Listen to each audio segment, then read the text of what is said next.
This channel does not promote any violent, harmful, or illegal activities. All content provided by this channel is meant for an educational purpose only. এবার মালদা দিকে নজর রাখি। মালদা তৃণমূল জেলা সহসভাপতি খুনে গ্রেপ্তার আরও ৩। এই নিয়ে সুপারি কিলার সহ এখনো পর্যন্ত পুলিশের জালে ৫ জন দুষ্কৃতী। উদ্ধার হয়েছে একাধিক আগ্নেয়াস্ত্র। ২ জনকে আটক করে জিজ্ঞাসাবাদ করছে পুলিশ। তৃণমূল কাউন্সিলর এবং মালদা জেলার সহসভাপতি খুনে ১০ লক্ষ টাকা সুপারি দেওয়া হয়েছিল, এমনটাই দাবি পুলিশ সূত্রে। আচ্ছা, কে এই দুষ্কৃতীকে সুপারি দিয়েছিল? গোটা ঘটনার পিছনে মাস্টার মাইন্ডই বা কে? তদন্তে পুলিশ। ল অ্যান্ড অর্ডার কি ওখানে কি মনে হয় বিচ্যুতি হয়েছে বলে এরকম ঘটনা ঘটে? একদম নেই, ও সব জায়গায় আছে, ধরা হয়েছে, আর অ্যাকশন নেওয়া হবে, স্ট্রং অ্যাকশন নেওয়া হবে।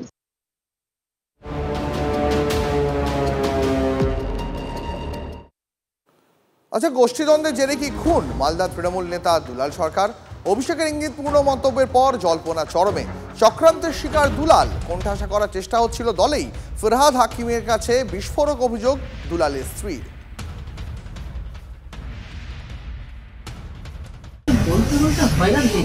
বলে কাউকে আমি বোঝাতে পারি না কত বড় কনস্পিরেসি হয়েছে এখানে।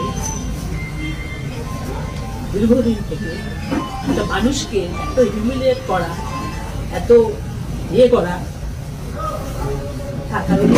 এখন লাভ নেই। আরো তো কিছু হলো না, ক্ষতিটা আমার আর আমার ছেলের হবে। আতঙ্কে ভুগছেন খোদ জেলা সভাপতি আব্দুর রহিম বক্সিও। গোষ্ঠীদ্বন্দ্বের ইঙ্গিত দুলালের ছায়াসঙ্গী নেতার গলাতেও। জেলার সহসভাপতি খুনের পর আতঙ্কে তৃণমূল বিধায়ক সাবেনা ইয়াসমিনও। দলে গোষ্ঠীকন্দল থাকতেই পারে, কিন্তু গোষ্ঠীকন্দলের জেরে খুন কখনোই কাম্য নয়, মন্তব্য সাবিনার। রাজনৈতিক কোন্দল থাকতে পারে, তার মানে মৃত্যু, মার্ডার করে দেওয়া, এটা কিন্তু ব্যক্তিগতভাবে আমি কোনো দিনও মেনে নিইনি। ফলে যদি রাজনৈতিক কারণে গোষ্ঠী কোন্দলের যদি মৃত্যু হয়ে থাকে, সেই কালপিটটাও বেরিয়ে আসুক।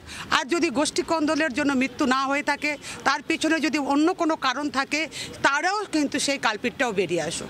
এই মুহূর্তে তো আমরা সবাই একটা আতঙ্কের মধ্যেই আছি। আতঙ্ক বললে একটা ভুল করবো, মানে আমাদের মালদা জেলার একজন অভিভাবক নির্মমভাবে হত্যা হতে হবে, চাইছে যে মূল মাথাটা বেরিয়ে আসুক।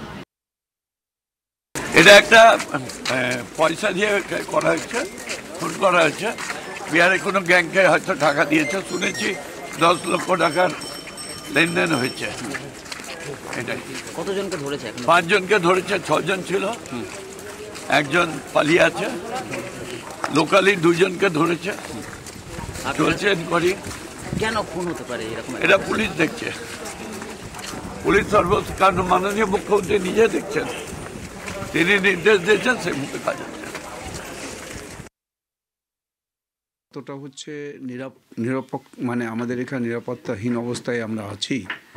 এটা যদিও সারা রাজ্যেরই একই অবস্থা, রাজ্যের সর্বত্রই হচ্ছে সন্ত্রাসবাদীদের দাপাদাপি সব জায়গাতেই চলছে। সরাসরি বিহারের লোকেরা এসে এখানকার সমস্ত কিছু কী করে বুঝতে পারবেন?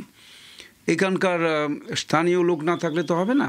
স্থানীয় সমস্ত গুন্ডাদের সাথে তাদের যোগাযোগ আছে, ফলে এগুলো ঘটনা ঘটছে। ফিরে এলাম ব্রেকের পর। অনুপ্রবেশকারীদের ধরপাকড়ের মধ্যেই হঠাৎই উধাও একটা গোটা রোহিঙ্গা গ্রাম।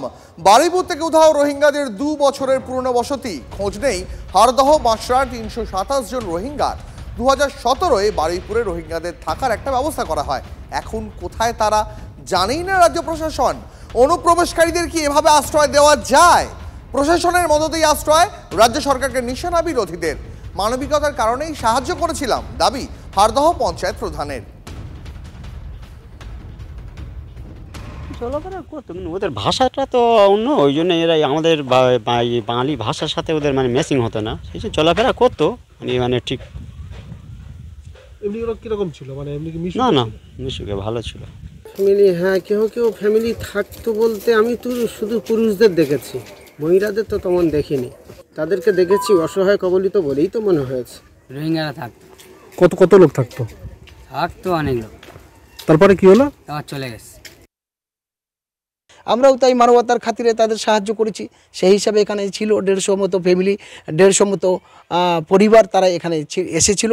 হ্যাঁ, প্রায় সব মিলে 85টা মতো ফ্যামিলি। এটা আমাদের নিজের জায়গা। হ্যাঁ, আমাদের নিজের জায়গাতে আমরা তাদের আশ্রয় দিয়েছিলাম এবং প্রচুর পাবলিসিটি, সমস্ত মানুষ সোশ্যাল মিডিয়া দেখার পরে তাদেরকে সহযোগিতা করেছে। আমার একার পক্ষে তো সম্ভব নয়। সারা জায়গার মানুষ, হিন্দু, মুসলমান, দলিত, আদিবাসী সবাই সহযোগিতার হাত বাড়িয়েছে। সে হিসাবে তাদের খাওয়া থাওয়া রাখা, তাদের বিভিন্ন সহযোগিতা তারা করেছে। এসপির তরফ থেকে, পুলিশের তরফ থেকে, আইবির তরফ থেকে, ডিআইবির তরফ থেকে সমস্ত রকম আমাদের তদন্ত করেছে। করার পর রিফিউজি কার্ডগুলো দেখেছে যে এরা আনলিগালি কিছু নেই, দেখার পরে তারপরে তারা চলে গেছে। নিশ্চয়ই এর পেছনে বিশেষ কোনো কারণ ছিল, তাই তখন তানারা এখানে এসে আমাদের এই পশ্চিম হারদা নামে একটি সংসদ, সেখানে ওনারা ছিলেন। কিন্তু পরে আবার প্রশাসনের তারা নিজেরা ভূমিকা পালন করে ওনাদেরকে এখান থেকে রেস্কিউ করে নিয়ে আবার ওনারা এখান থেকে চলে যান। থাকা খাওয়ার ব্যবস্থা বলুন, আমাদের তো তেমনভাবে প্রশাসনিক দিক থেকে তো আমাদেরকে কোনো গাইডলাইন ছিল না। তো মানবিক হিসাবে আমরা যতটুকু করতে পেরেছি, একটা মানুষের পাশের মানুষের বিপদে যতটুকু সম্ভব আমরা মেম্বারদের নিয়ে যতটুকু সম্ভব আমরা থাকার চেষ্টা তখন করেছিলাম।